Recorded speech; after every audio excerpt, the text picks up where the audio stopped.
Quand tu fais du stand-up, c'est super, mais tu écris seul, tu joues seul, t'es responsable de faire rire des gens pendant 1h10 toute seule. Tu prends ton shoot et quand tu sors, ça va mieux. Sauf quand tu fais un bide et que c'est terrible, mais c'est comme une école en fait, c'est comme une salle de sport.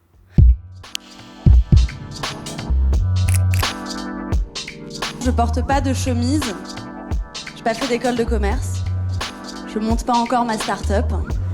J'emploie encore moins le terme d'after work qui me donne de l'eczéma quand je l'entends.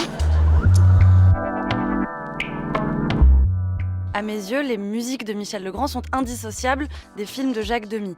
Donc ce matin, j'aimerais dire merci. Mais merci qui ? Merci Jacques et Michel.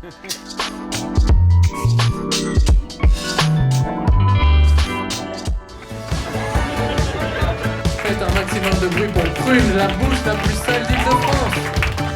Et je me sens prête à accueillir la vie. Ça va régler tous mes problèmes. Toutes mes néphros vont partir avec mon placenta. Ça va être mon dada.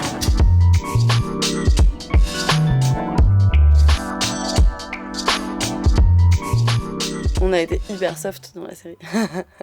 C'est vraiment une espèce de jungle nocturne, interlope, étrange. C'est une discipline qui est jeune.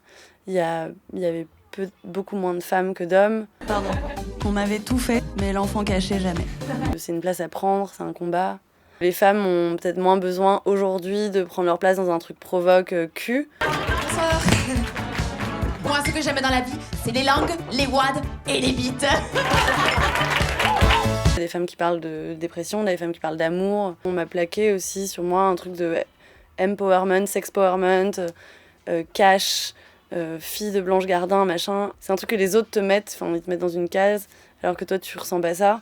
Et moi j'ai fait exactement le même chemin que le personnage dans la série, c'est que j'ai compris que fallait que moi je sois en échec sur scène et pas les gens dont je me moquais. Fallait qu'une vanne soit jamais mesquine et vaine. En fait que l'important c'était l'autodérision et que ce soit moi dont je me moque. C'est ce qu'elle comprend, Prune.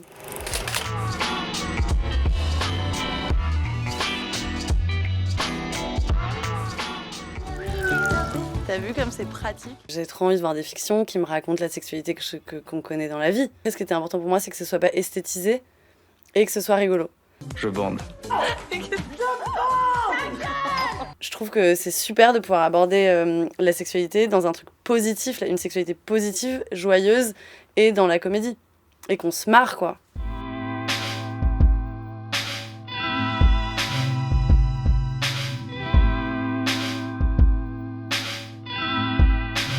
Ce qui m'a donné envie de faire de l'autofiction, c'est les premiers films d'Yvan Attal. Donc c'était il y a 15 ans, c'était Ma femme est une actrice et il se mariait avec beaucoup d'enfants. Quand j'ai rencontré Charlotte, j'ai écouté personne. Et depuis, je me rends compte que vivre avec une actrice, c'est un truc de fou. Et la littérature, enfin, Romain Gary, par exemple, La promesse de l'aube, c'est censé être une autobiographie, il ment.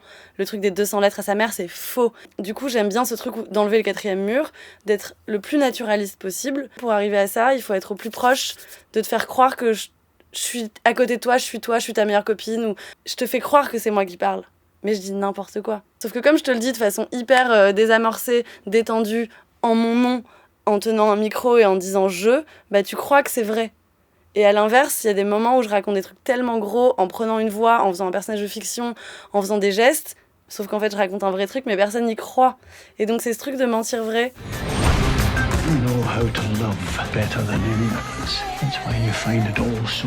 Sharon Organ, c'est une auteure, showrunneuse, réal, productrice, comédienne qui a fait une première série il y a des années qui s'appelle Pooling, sur le quotidien d'un couple, sur l'amour, sur le sexe, sur des femmes qui boivent, qui vont mal, qui espèrent que les autres aient encore plus mal qu'elles, qui sont très drôles et très attachantes. Il y a Frankie Shaw qui a fait Smilf, Single Mother I'd Like to Fuck, sur Showtime. Fleabag, Phoebe Waller-Bridge, des héroïnes comme ça, qui écrivent et qui jouent des histoires qui sont et très drôles et très corrosives et très tragiques, c'est le tragicomique.